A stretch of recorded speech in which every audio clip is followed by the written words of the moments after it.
जय हिंद दोस्तों, वंदे मातरम। तो अभी तक आप लोगों को पता चल ही गया होगा कि पाकिस्तान का एक मेहमान भारत चाय पीने के लिए पहुंच गया है। और ये मेहमान ऐसे ही नहीं आया है, बल्कि ये मेहमान आसमान से गिरा है और खजूर में जाके अटका है। तो ऑब्वियस सी बात है, इसकी टुई में काफ़ी सारे कांटे भी चुभ गए होंगे और अब ये उन कांटों को आराम से भारत में चाय पीते पीते निकाल रहा है। आप इस बात को समझिए कि अभी भारत और पाकिस्तान के बीच में इस समय जो टेंशन्स चल रही हैं, इस टेंशन्स को जिस तरीके से अभी फुल स्केल वॉर तक पहुंचाया गया है, इसको पहुंचे हुए मेरे ख्याल से 2-3 घंटे ही हुए हैं।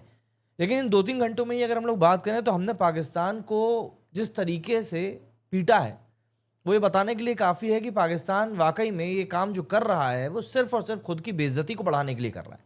और आप एक बात यहाँ पर समझिए कि पाकिस्तान इस समय अपने देश की आवाम को जो बेवकूफ़ बनाने का काम कर रहा है ना, उसके आगे कोई सानी नहीं है। कारण मैं आपको बताता हूँ कि पाकिस्तान ने अपने मीडिया हैंडल्स को पहले ही स्क्रिप्ट बना कर दे दी है कि देखिए, चाहे कुछ भी हो जाए, आपको ये बात हर 15 मिनट में दोहरानी है कि पाकिस्तान ने भारत का बहुत बड़ा नुकसान कर दिया, जिससे कि उनके वहां के लोग एक बेवकूफ़ी भरे ड्रोन के अंदर बैठे ही रहें, जो कि उड़ने का नाम भी नहीं ले रहा है। अभी तक की अगर मैं बात बताऊं तो 2 JF-17 का तो इन लोगों ने खुद ही एक्सेप्ट कर लिया है कि हाँ भैया, निस्तो नाबूद हो गया है। एक F-16 की भी बात आई है, जिसका कि पायलट अखनूर में घेर लिया गया है, जिस तरह की बातें निकलकर सामने आ रही हैं। इसके अलावा हज़ारों मिसाइलें और ड्रोन्स की जो बातें चल रही हैं वो तो अलग ही है। और इन सब के बीच में काबिल तारीफ है हमारा वो जो S-400 जो हम लोगों ने लिया है एयर डिफेंस सिस्टम रशिया से, जिसका कि विरोध भारत में कई लोगों ने किया था, प्लस वो रफाल जिसके के ऊपर उंगली भारत में ही कई लोगों ने उठाई थी। आज की तारीख में मुझे ऐसा लगता है कि उन सभी लोगों को वो जवाब मिल गया है, जिस जवाब को वो शायद तरस रहे थे लेने के लिए। दोस्तों, जिस तरीके से इस समय इंडिया में हालात बने हुए हैं, ऑब्वियस सी बात है कई लोगों को नहीं समझ में आ रहा होगा कि इन सब चीज़ों की क्या ज़रूरत है। तो आप इस बात को ध्यान रखिएगा कि हमेशा चुप्पी साधे रहना और डायलॉग्स के लिए बात करते रहना सही नहीं होता है। कभी कभी आपको बताना होता है कि आखिर क्यों आपकी तरीके से बात को सुनी जाना ज़रूरी है, और कई बार इसके लिए फेंटा भी मारना पड़ता है। 8 मई 2025 सुबह के अंधेरे में इंडिया ने एक ऐसा सर्जिकल स्ट्राइक किया जो दुनिया के जियोपॉलिटिकल मैप को हिला कर रख सकता है। मतलब तारीख 8 मई 2025, जम्मू के एक छोटे से शहर से एक ऐसा सीन निकलकर सामने आया जिसने कि पूरे भारत का दिमाग खराब कर दिया। मतलब जम्मू जो एक छोटा सा शहर है, उसको पाकिस्तान ने लिटरली एक वॉर जोन में तब्दील कर दिया। पाकिस्तानी ड्रोन्स ने जम्मू पे इस तरीके से हमला बोला जिसको देखकर ऐसा लग रहा था कि ये देश वाकई में बेवकूफ़ों से भरा हुआ है। और भारत, सीधी सी बात है, अब हाई अलर्ट पर है। लाइन ऑफ कंट्रोल और इंटरनेशनल बॉर्डर्स पर टेंशन अपने पीक पे है। और ये सिर्फ एक अटैक नहीं है, बल्कि ये एक बहुत बड़ी कॉन्स्पिरेसी का हिस्सा है। इस वीडियो में हम बात करने वाले हैं इसी क्राइसिस के हर एक पहलू के ऊपर, और ये भी सोचेंगे कि आखिर आगे क्या होगा। चलिए जरा बात करते हैं इस पूरे कहानी की जो इस समय घट रही है। दरअसल जम्मू पे ये अटैक सुबह के अंधेरे में शुरू हुआ। पाकिस्तानी ड्रोन्स ने न सिर्फ जम्मू बल्कि कश्मीर और पंजाब के साथ साथ राजस्थान के भी कई सारे सेंसिटिव एरियाज को टारगेट करने की कोशिश करी है। रिपोर्ट्स के मुताबिक गोल्डन टेम्पल, पठानकोट, उरी और 15 और सेंसिटिव लोकेशंस को अंडर रडार पर रखा गया है।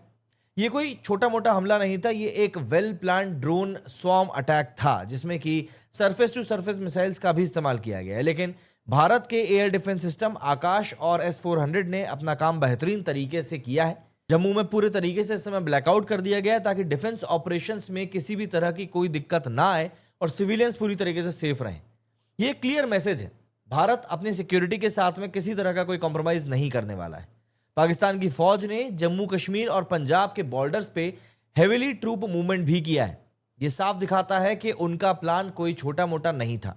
एक F-16 फाइटर जेट के गायब होने की खबर भी आई है, लेकिन इसकी ऑफिशियल कंफर्मेशन नहीं आई। लेकिन कई जगहों पर इस बारे में बात की जा रही है कि वो F-16 का जो पायलट है वो भी अखनूर में घेर लिया गया है।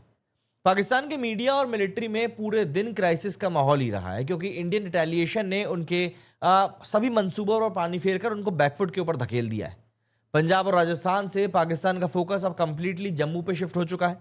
लेकिन भारत भी यहां पर चुप नहीं बैठा है। Indian army step by step retaliation की स्ट्रेटजी के ऊपर काम कर रही है।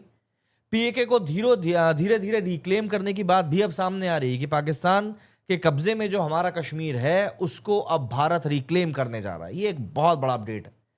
ये एक ऐसा मौका है जहां पर इंडियन नेवी और बलोच रिबेल्स भी काफी ज्यादा एक्टिव हो गए, ताकि पाकिस्तान को मल्टीपल फ्रंट्स पे प्रेशर दिया जा सके। ये सिचुएशन अब सिर्फ जम्मू तक सीमित नहीं है, ये पूरा का पूरा रीजन इस समय एक वॉर जोन में तब्दील हो चुका है। इस अटैक के बावजूद भारत के जवान और डिफेंस सिस्टम्स अपनी जगह पे डट के खड़े हैं, लेकिन ये क्राइसिस सिर्फ पाकिस्तान तक नहीं रुका है। दरअसल बांग्लादेश में इस तरह की खबरें चल रही हैं कि भारत इलीगल बांग्लादेशी और रोहिंग्यास को वापस भेज रहा है। वहां भी टेंशन बढ़ रहा है और रीजनल स्टेबिलिटी वहां पर भी खतरे में है। ऐसे वक्त में भारत को हर नागरिक को एक होने की बहुत ज्यादा जरूरत है। जम्मू के लोग आज अपने घर, अपनी जमीन के लिए लड़ रहे हैं। उन्हें हमारा पूरा सपोर्ट चाहिए। इंडियन आर्मी को भी हमें फुल बैकअप देना चाहिए। ये सिर्फ एक शहर की लड़ाई नहीं है, ये हमारे मुल्क की सॉवरेनिटी की लड़ाई है। ऑफिशियली वॉर का ऐलान यहाँ पर हुआ नहीं है, लेकिन प्रैक्टिकली जिस तरीके से खबरें, जिस तरह के वीडियो, जिस तरह के फुटेजेस निकलकर सामने आ रहे हैं, ये कहना गलत नहीं होगा कि हम लोग एक वॉर जोन में एंटर कर चुके हैं।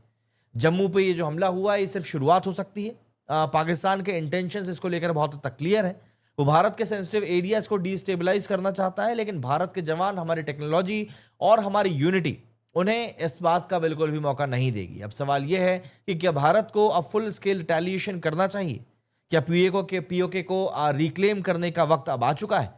ये एक ऐसा डिसीजन है जो ना सिर्फ हमारे प्रेजेंट बल्कि हमारे फ्यूचर को भी काफी हद तक शेप करने वाला है। दोस्तों, आज हम एक ऐसे मोड़ पे खड़े हैं जहां पर हर एक डिसीजन मैटर करेगा। जम्मू के लोगों के साथ साथ हमें उनके साथ बिल्कुल कदम से कदम मिलाकर खड़े होने की जरूरत है। हमारी फौज को हमारा पूरा साथ चाहिए, लेकिन एक बड़ा सवाल यह है कि सबके सामने कि क्या भारत को अब पाकिस्तान के साथ में लिटरली फुल एंड फाइनल काम खत्म कर देना चाहिए?